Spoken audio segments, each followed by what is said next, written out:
Oke, halo semuanya. Kita lanjut lagi untuk riset tentang deep learning ya.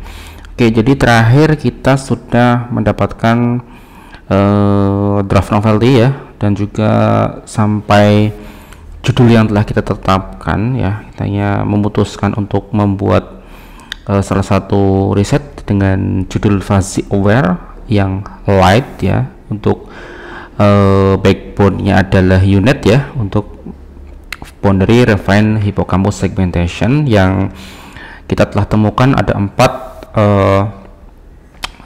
penelitian yang relevan ya, dan telah memvalidasi bahwa penggunaan fuzzy, UNet, dan juga arsitektur ringan ini bisa menjadi potensi sebuah novelty dari riset kita ya, tentunya di bidang segmentasi Alzheimer ya, ataupun dengan dataset hippocampus ya. Nah, kalau dari sisi riset ya, setelah kita tentukan judul dan juga kita telah temukan arsitektur secara umum ya, nanti pada saat eksperimennya itu baik dari sisi arsitektur secara lengkap itu bisa bergeser ya, ataupun berubah ya. Misalnya ini kalau dari GPT itu menyampaikan bahwa untuk encodernya menggunakan CNN ringan ya, menggunakan Nobelnet versi 3 ataupun Gaussnet ya. Kemudian decodernya standar unit ya. Nah, nanti di outputnya kita tambahkan fuzzy decision layer ya, dengan fuzzy sigmoid atau fuzzy rule based filter ya. Nah, ini itu tidak mutlak menggunakan ini ya, ataupun sudah pasti menghasilkan nilai evaluasi metrik ataupun performa yang lebih efisien ataupun unggul, yang bisa mengklaim ataupun membuktikan bahwa novelty dengan judul fuzzy aware lightweight unit ini bisa meyakinkan reviewer ya, ataupun meyakinkan editor untuk menerbitkan publikasi kita ya. Tapi tetap pada saat kita eksperimen nanti itu apakah kombinasi dari arsitektur ini bisa meningkatkan sebuah nilai efisiensi ataupun nilai performance ya, ataupun efektivitasnya. Nah, karena masih ada kemungkinan untuk modifikasi ya, itu nanti ketahuannya saat kita melakukan eksperimen ya. Perlu dilakukan percobaan ke-1, ke-2, ke-3 ya. Kalau teman-teman yang beruntung mungkin 1-3 kali percobaan itu bisa sudah menghasilkan sebuah arsitektur baru yang melampaui kinerja dari penelitian terdahulu ataupun penelitian yang relevan ya, dimana penelitian yang relevannya sudah kita tentukan ya, nanti akan kita compare, itu bisa melampaui baik dari sisi efisiensi ataupun dari sisi efektivitas gitu. Nah, karena masih berpotensi ya, tentunya riset 1, 2, 3 sampai 5 itu masih dianggap wajar ya. Nah, tahap selanjutnya adalah kita memastikan kalau kita sudah mendapatkan arsitektur yang sudah bisa mendapat arsitektur yang diberikan oleh generative AI ya, tentunya kan kita juga harus memastikan datanya ya. Dalam sebuah riset itu data ini krusial ya, apalagi kalau risetnya adalah riset tentang deep learning ya, karena data itu memang menjadi salah satu aspek penting. Oke, saya akan perlihatkan dan yakinkan bahwa data ini menjadi data-data yang wajib diperhatikan dulu ya, sebelum teman-teman mendevelop sebuah arsitekturnya ya. Misalnya kita nanti, atau mungkin kalau ada peneliti yang memang langsung ada mengeksekusi arsitekturnya karena dianggap ini berpotensi mendapatkan novelty dan selanjutnya. Kalau saya tidak, kalau saya tuh biasanya mengidentifikasi dulu karakteristik dari datanya itu seperti apa, ketersediaan datanya seperti apa, jenis datanya seperti apa. Nah, saya akan tunjukkan kalau kita lihat di situs-situs seperti ScienDirect ya. Misalnya ini tugasnya segmentation itu, kalau rekan-rekan lihat ya, nih yang terbaru saja itu muncul sebuah istilah ya, seperti TVP net gitu ya. Nah, ini LMS net ya, ataupun YOLO HL-SUM ya, ataupun CVI UNet gitu ya, DPA net ya. Nah, ini semuanya masing-masing mungkin menggunakan UNet ya, tapi kalau kita cek ya secara detail lagi di samping ini, TVP net ini untuk apa ya? Untuk ini 3D medical object yang small ya, yang kecil ya. Kalau yang LMS ini untuk apa? Laparoscopic surgical scene ya. Nah kalau untuk misalnya nih ya, misalnya ya CVI unit ini untuk apa? Untuk ED-OCT image ya. Nah ED-OCT image ada apa tadi ya, ada ini ya, breast cancer ya, ada juga yang laparoscopic surgical, ada juga yang 3D medical object. Itu kan datanya berbeda-beda ya. Artinya apa? Artinya kita bisa membangun arsitektur khusus untuk dataset tertentu gitu. Jadi boleh saja rekan-rekan mungkin mendevelop satu arsitektur segmentasi ataupun satu arsitektur klasifikasi yang memang bisa digunakan untuk lebih dari satu jenis tipe dataset, itu boleh ya. Tapi kalau saran saya itu memang kita lebih spesifik saja pada satu dataset dan kita kembangkan arsitekturnya ya, karena memang kalau arsitektur ini lebih menyentuh pada satu dataset khusus, itu juga kita bisa mengklaim novelty-nya juga menjadi semakin mudah ya teman-teman ya. Oke, nah itu alasan saya lebih memperhatikan dataset itu terlebih dahulu. Nah lalu untuk mengidentifikasi dataset apa aja, ketersediaannya itu seperti apa, itu kita bisa lihat dari judulnya ya. Nah kemarin kan kita targetnya adalah hippocampus segmentation ya. Nah mungkin kita bisa tanya ke ChatGPT ataupun kita lihat di sini ya, di sini ya kita bisa melihat dari rangkaian generatif AI itu menghasilkan dataset rekomendasi yang digunakan adalah Adni dan HALP ya.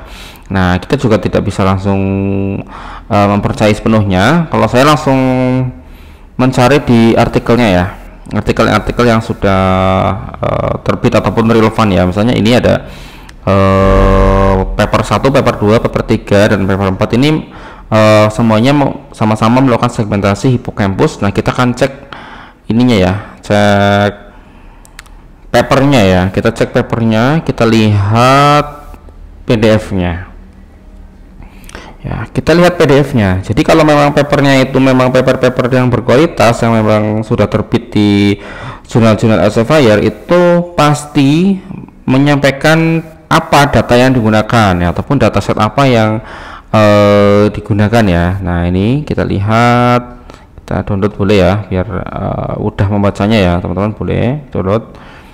Oke, kita download di sini. Oke, kita besarkan dulu. Kita lihat outline-nya di sini ya. Ini ada outline-nya. Jadi kalau paper-paper Elsevier atau paper-paper yang bagus itu memang memiliki heading structure artikel yang bagus ya. Jadi kita bisa loncat ke posisi tertentu. Ya, misalnya kita lihat dulu ya. Kita untuk screening awal untuk melihat datasetnya itu bisa di artikel info ataupun abstrak. Nah ini contohnya ada nih. Ya, ini ya. Dataset link ya. Nah ini kan langsung tertuju ya. Ini hippocampal protocol net ya, ada medicaldehathlon.com ya. Nah ini ada semua ya. Ini kita lihat coba ya. Nah ini ya, ini oke, kita lihat, kita klik kanan aja ya. Oke, kita lihat saja di sini. Oke, kita klik kanan, new tab, ada ini juga kita klik kanan, dan ini juga. Oke, nah tujuan kita kan ingin mengcompare ya, kita ingin mengcompare penelitian kita dengan penelitian terdahulu. Jadi kita mengusulkan sebuah metode baru yang berpotensi lebih unggul baik dari sisi efisiensi ataupun efektivitas dari sebuah arsitektur ataupun metode kita. Nah misalnya kita ingin compare dengan model ini ya, dengan model like DHS ini. Berarti model kita juga akan diuji pada 3 dataset ini ya, dataset yang disediakan oleh si Lake 3DHS ini. Nah kalau kita lihat di sini metode Lake 3DHS ini kadang-kadang dia tidak menampilkan ya, tidak menampilkan hasilnya di abstrak ya, tapi kita bisa melihat di result.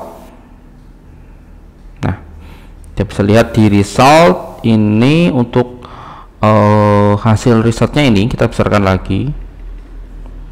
Oke, nah ini kan ya, like 3DHS, MPF, MVS, RVS, PFS. Nah kita tidak perlu ya, tidak perlu lebih detail gitu ya, terlalu detail melihat apa sih ini ya. Tapi tetap kita lihat, kita melihat untuk dataset untuk hub itu Day's coefficientnya adalah 90,6 ya. Berarti model kita harus unggul ataupun lebih tinggi dari 90,6 ya. Tentunya kalau dianggap unggul tuh ya kalau bisa naik 1-2% ya. Dan juga untuk inference time-nya ataupun ini ya time mungkin ini ya inference time-nya ya, nanti kita bisa oh ya ini ya, iya betul ya, tesnya itu 11,4 ya. Ya berarti kita harus lebih cepat lagi ya, misalnya 9 detik gitu ya, milisekund gitu ya, itu boleh ya. Nah itu jadi memang kita akan compare gitu ya dengan data ini ya. Ini desk coefficient-nya ya 90,4 ya. Ya ini ya, yang menjadikan dia dianggap sebagai model lebih unggulnya ini ya 90,3. Oke, untuk anterior, untuk posterior DSC-nya juga 88,9. Jadi ketika model kita itu bisa melampaui angka 90,3 di anterior dan juga lebih tinggi dari 88,9 di posterior, ini ya model kita dianggap unggul gitu ya. Nah ini kan baru satu ya, jadi teman-teman juga lihat ya untuk paper kedua ya. Paper kedua itu apakah sama-sama menggunakan data set yang sama apa tidak ya. Jadi kalau memang nanti datasetnya sama ya, datasetnya sama dengan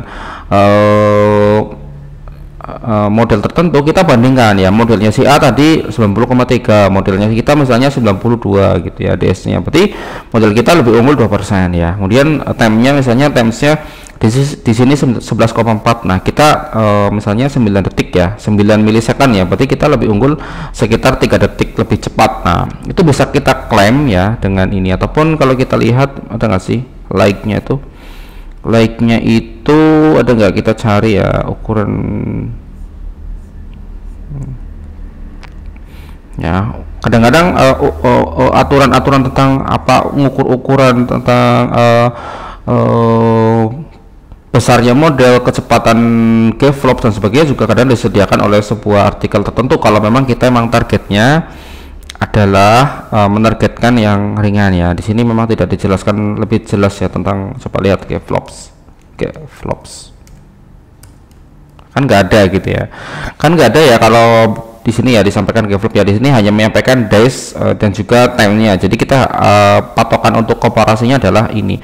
Jadi ketika datasetnya menggunakan data ini, dataset dari hippocampal protocol ya, ataupun dataset dari medical segmentation dari Carlton, ada juga dari ini ya NITRC itu, masing-masing dataset itu memiliki ini ya, memiliki situsnya ya. Kalau memang dataset yang publik dan datasetnya resmi itu biasanya memiliki situs resmi, dan tolong hindari dataset yang memang telah di-download dari Kaggle ya. Itu mulai saat ini ke depan itu memang dataset yang diunggah kembali ke Kaggle itu dianggap kurang kredibel. Jadi pastikan teman-teman itu mendownload dataset itu berasal dari website resminya ya. Ya seperti ini ya, seperti hippocampal protocol, ada medical Carlton ya, ataupun nitrc.org ya. Memang tidak praktisnya adalah kita harus register gitu ya. Kita harus register terlebih dahulu, kita harus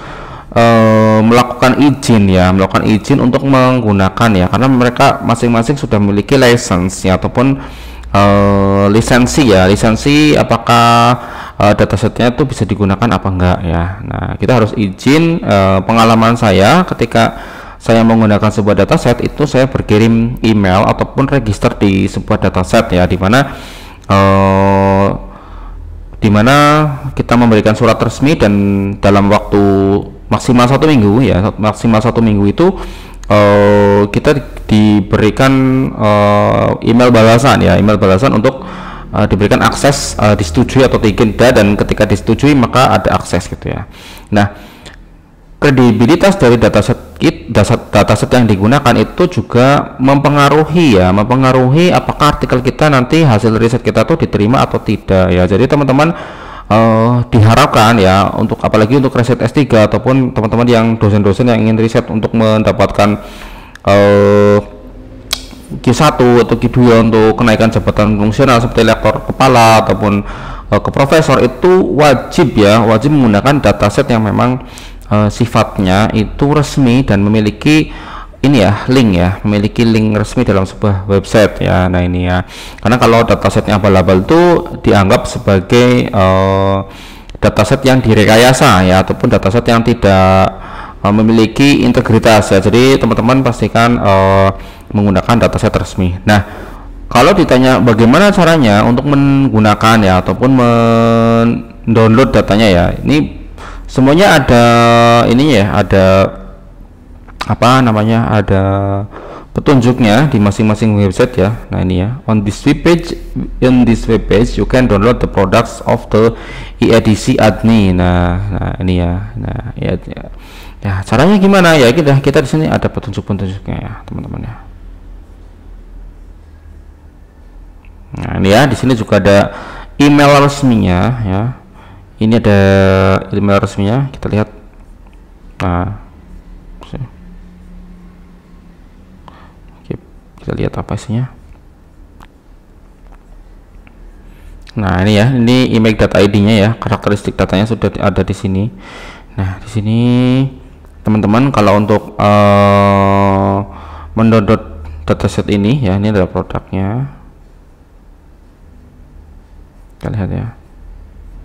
Ini formatnya adalah UCF ya, dan juga labelnya .immnc dan NII ya di sini ya. Oke. Nah ini ya, untuk mendownloadnya teman-teman bisa berkirim surat ya ke Dominic Wolf dan Michel Grote ya, misalnya gitu ya. Nanti juga saya akan berkirim surat. Oke, ini juga ada data dari Medical Decathlon ya. Di sini ada banyak sekali juga ya, bisa lewat AWS, ada juga yang lewat Google Drive ya. Nah ini ya, monggo ya, tinggal di download ya. Ini ada brain tumor gitu ya. Ini Hippocampus ya, ini Hippocampus ya. Nah ini kita download ya. Nah ini asik nih kalau kayak gini nih, tinggal download ya. Tapi kalau beberapa situs memang anu ya, apa namanya, bisa harus mengirimkan email gitu ya. Nah ini kalau yang ini berarti kalau situs NITRC ini ada di mana download ini ya, ini download ini 9 GB ya.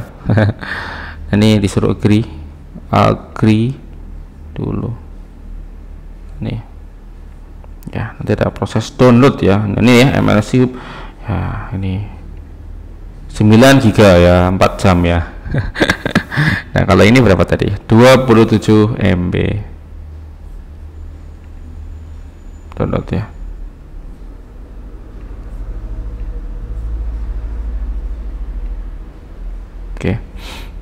Oke, Hippocampus ya, download.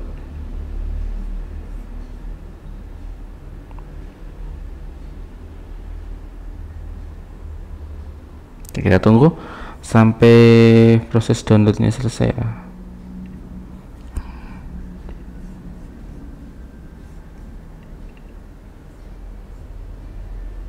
Oke, nah, ini download ya. Jadi downloadnya sekitar 27 MB. Kita lihat dulu karakteristik itu seperti apa. Kita copy. Oke, kita taruh di desktop dulu ya. Aduh, ini banyak sekali nih dokumen ya di sini. Ini set ya, source ya. Di sini kita tambahkan dataset ya. Oke, kita paste. Nah ini, nah ini ada 3 ya. Ini nii.gz ya, ini dataset JSON-nya. Ini ada ini, dan juga ada labelnya. Ini segmentasinya ya. Nah ini kan kadang-kadang kita datanya agak berbeda gitu ya, tidak seperti yang kita bayangkan ya. Kan pikirnya itu adalah ini datanya harusnya JPEG gitu ya. Ini labelnya ini kan sudah berformat NII.gz. Nah untuk memahami NII.gz ya udah kita langsung ke ChatGPT saja ya. Apa sih dataset.nii. gitu ya. Kita tanya ke ini ya, ke ChatGPT ya. Nah ini lalu dijelaskan bahwa dataset.nii.gz adalah format file citra medis 3D ya, karena memang NII itu 3D yang neuroimaging, CT scan atau MRI ya, untuk Alzheimer, tumor otak dan sebagainya ya. Nah ini nih, nah ini ada strukturnya ya. Nah ini. Nah oke. Nah, gitu ya nih. Jadi kalau memang belum tahu karakteristik datanya, ya udah kita pelajari dulu ya, kita coba ya, apakah kamu bisa melihat preview data berjenis itu ya. Kita lihat.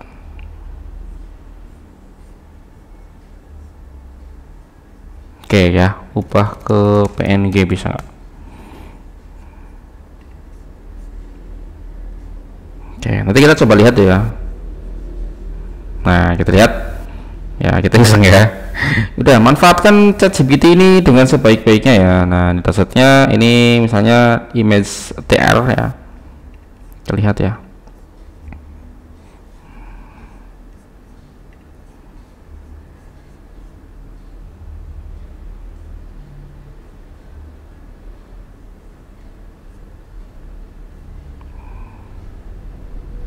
Oke, kita lihat ya. Atau mungkin ada juga ya, nii.gz preview.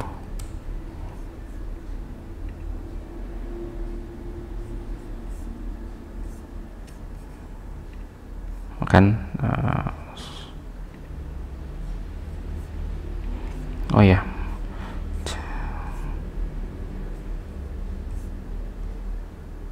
Nah, ini ya. Kita lihat ya, ini teman-teman bisa menggunakan Python ya. Ini preview seperti ini. Ya, gambarnya nanti jadi seperti ini ya teman-teman ya. Gambarnya dari datasetnya itu seperti ini dalam gambarnya. Nah, ini T1 FA NI GZ gitu ya. Nah, ini bisa lihat. Oh, dia ChatGPT nggak sanggup ya. ChatGPT-nya nggak sanggup gitu ya. Tapi kurang lebih seperti ini ya gambar-gambar dari datasetnya. Dia bisa melihat ukuran ya, dimensi dan juga kode-kodenya ya. Nah, seperti ini ya. Oke, kita juga harus pahami dulu karakteristiknya. Di sini ada image TR, image TS, dan label TR ya. Kalau label ini berarti segmentasinya ya. Kita coba tanyakan dulu ya. Saya unggah dulu. Ya, jangan saya unggah. Oke. Ada folder ini ya. Ini ya. TR, TS, dan label TR pada sebuah dataset. Artinya apa? Oke ya. Jadi kalau sudah ada seperti ini teman-teman, ini sudah memiliki asisten yang memiliki pengetahuan pribadi. Nah, ini kan sudah langsung dijelaskan ya. Berarti TR to test ya, TS to test, TR to training ya, kemudian TR to level training. Nah, ini kan, nah ini pentingnya kita membaca karakteristik datanya ya. Oke, saya akan coba. Oke, saya sudah memiliki dataset itu. Apakah bisa diberikan teknik ya, feature extraction yang paling pas ya dari data jenis ini ya. Saya unggah ya, jadi saya membuat prompt memang apa ya, untuk memahami karakteristik dulu ya, karakteristik dari data ya. Misalnya nih, saya ambil satu ya, teknik feature extraction-nya yang paling pas ya, untuk memaksimalkan nilai DASCOF dan IOU ya, karena memang DASCOF itu dan IOU itu adalah evaluasi matriknya ya nanti ya. Jadi kan target kita tadi sudah saya sampaikan bahwa kita ingin mengcompare dengan pelitian terdahulu dan kita harus unggul di DAS-nya. Jadi pelitian terdahulu itu udah like itu 90, artinya kita harus menaikkan nilai DAS yang lebih tinggi ya, di atas 90 ya, boleh 92, 93 gitu ya. Nah, ini. Nah, setelah diberikan, nah ini kita dapat melakukan fitur extraction yang optimal untuk meningkatkan nilai DAS IOU itu untuk subtugas 3D medical image segmentation pada kasus hippocampus untuk Alzheimer ya. Tekniknya ini ya, ada preprocessing dulu pakai z-score normalization, bias field correction, ada skull stripping, resampling, cropping ROI. Nah ini ya. Oke, ini special feature-nya ya, ini. Nah ini rekomendasi maksimalnya adalah ini ya. Nah ada strategi ini ya, kombinasi ideal ya, ini. Nah ini ya, langsung diberikan ya. Kalau kita coba kita buatkan arsitekturnya ya dari encoder dari input hingga outputnya.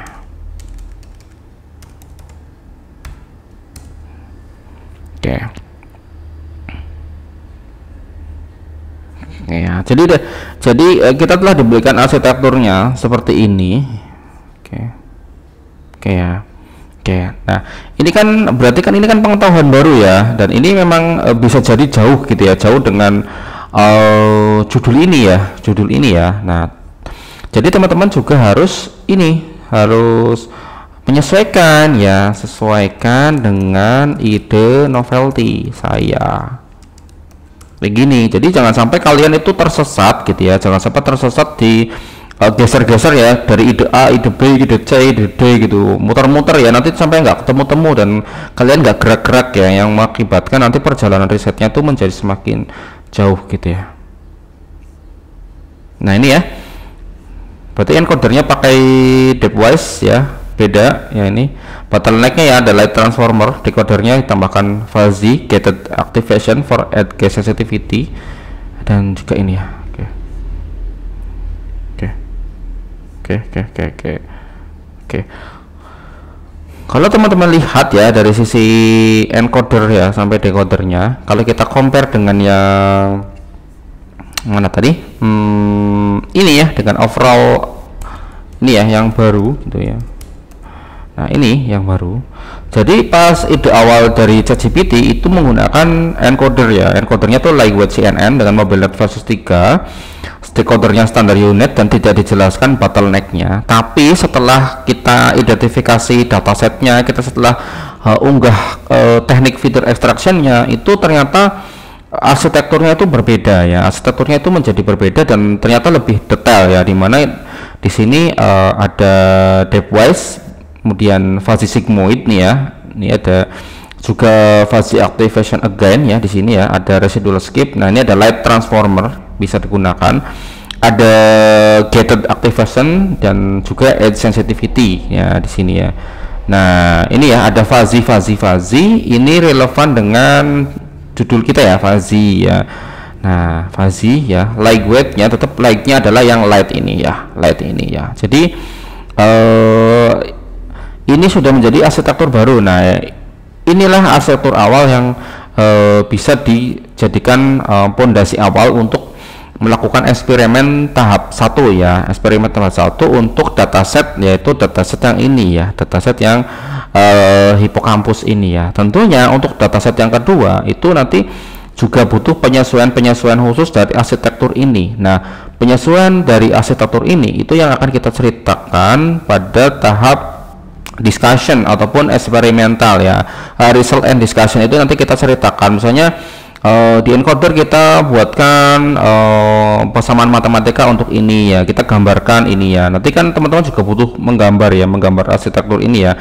Nah gambar arsitekturnya itu nanti saja ya, persamaan matematikanya itu nanti saja. Jadi yang pertama harus dipercepat adalah kita langsung menyusun arsitektur ini ya, agar kita bisa segera mengeksekusi dan juga bisa mentraining dataset yang sudah kita miliki ya, yaitu dataset ini ya, hipokampus, dan juga dua dataset yang lainnya ya. Karena memang kalau Q1 tuh kalau bisa ya dicoba pada lebih dari 2 dataset ya, agar meyakinkan editor dan juga meyakinkan reviewer bahwa penelitian kita itu memang bisa diakui gitu ya, dan juga lebih kredibel ya untuk penelitian-penelitian selanjutnya. Oke, jadi kalau kita sudah memiliki ini ya teman-teman ya, dari sini ya saya akan copy ya. Jadi saya tambahkan lagi di sini di Notion ini adalah novelty to architecture. Oke, saya simpan di sini.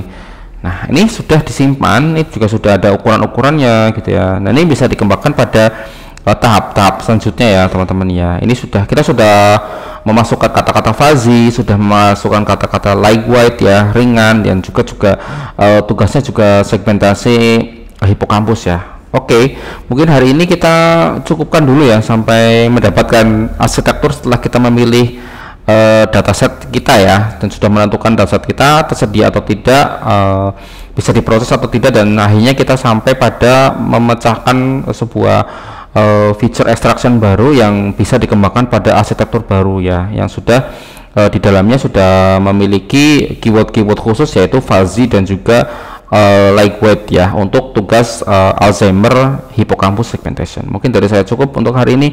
Sampai jumpa pada vlog riset yang berikutnya. Terima kasih.